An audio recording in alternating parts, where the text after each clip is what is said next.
बिस्मिल्लाहिर्रहमानिर्रहीम।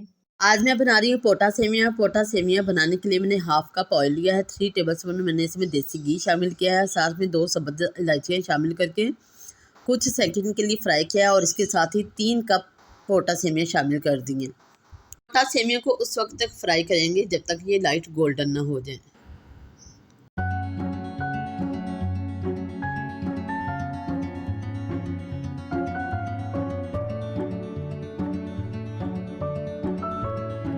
अब पोटा सेमियों में 1 बड़ा कप चीनी का शामिल कर रही हूँ और उसके साथ 5 कप पानी शामिल कर रही हूँ।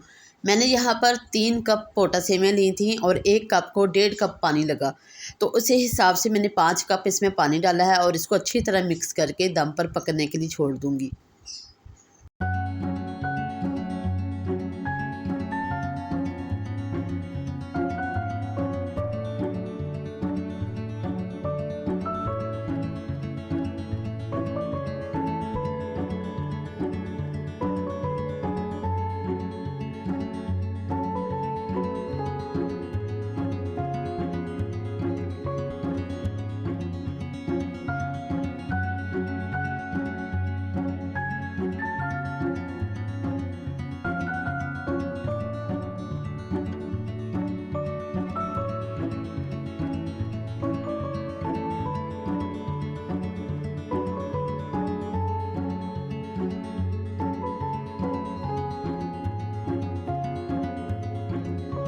पोटा सेमियाँ पककर तैयार हो गई हैं। ये बहुत मज़े की पकती हैं।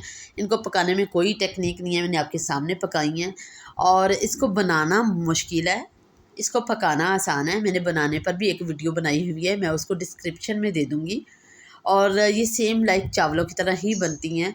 मीठा कम ज़्यादा आप अपनी मर्ज़ी के मुताबिक कर सकते हैं।